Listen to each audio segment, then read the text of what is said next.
Dyma bodlediad am ddadansoddi. Beth yw dadansoddi? Mae'n broses sy'n torri topig yn wahanol rannau mwyn edrych arnyn nhw. Mae'n esbonio sut mae'r gwahanol rannau yn perthyn i'w gilydd, ac mae'n gwerthuso'r rannau a'i perthnasau. Dyma esiampl o ddadansoddi o'r byd chwaraeon. Gôl Hal Robson-Kanu yn erbyn Gwlad Belg yn Ewro 2016. Os rydyn ni'n meddwl am Gôl Hal Robson-Kanu fel jigsaw, yna rhaid tynnu'r jigsaw yn ddarnau. Ond pa ddarnau? Wel, os da chi'n gwybod am bêl-droed, amddiffyn gwael Gwlad Belg, pas gwych Gareth Bale, rhediad deallus ar y Ramsey, a'i groesiad campus. Yna, rhediad pwysig Neil Taylor, troad croeffaidd Robson-Kanu, a'i seithiad isel. Dylen ni esbonio sut mae'r gwahanol rannau yn perthyn i'w gilydd. Pas wych Gareth Bale sy'n fentrus ond yn gywir. Rhediad Ramsey sy'n creu targed i Bale.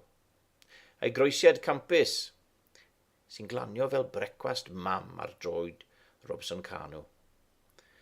Rhediad pwysig Taylor sy'n tynnu sylw'r amddiffyn, sy'n gadael i Robson-Kanu troi a seithi, sy'n curo golwr o safon. Yn olaf, sut allan ni werthuso'r topig? Gôl wych. Dyma enghraifft felly o ddadansoddi o'r byd adloniant.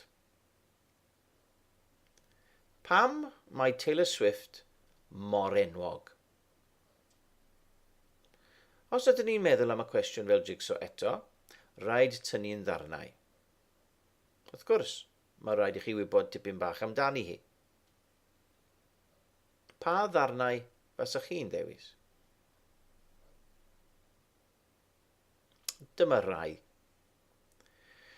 Mae wedi gweithio'n galed, mae'n bert, mae'n gallu canu a dawnsio, a mae tîm marchnata sydd wedi sicrhau bod y pêl ystod eang gyda hi. Sut mae'r rannau yn perthyn i'w gilydd? Dyma nhw. Ac yn olaf, sut allan ni werthuso'r topig a dod i gasgliad?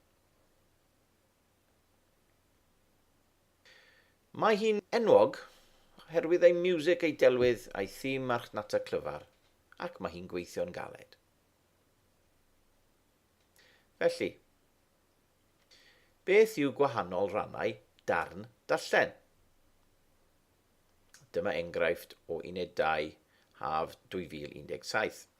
Y cam cyntaf at ennill marciau da yw dysgu termau sy'n disgrifio gwahanol rannau darn darllen. Yn Gymraeg hefyd, dim termau Saesneg. Dyma nhw. Dyma ni teitl. Print bras yw e. Ail berson unigol, sy'n cael ei defnyddio. Mae'r restri yma. Does dim lluniau. Weithiau mae'n well nodi beth sydd ddim yno. Mae print lliw, print italig. Mae sawl ffont gwahanol am mae ar gefndir D. Dyma rai termau yn unig. Felly, yn y ddau bodlediad nesaf, byddwch yn dysgu am y ddau beth yma. Sut i ddadansoddi cwestiwn arholiad, a byddwch chi'n dysgu termau sy'n disgrifio'r gwahanol rannau darn darllen.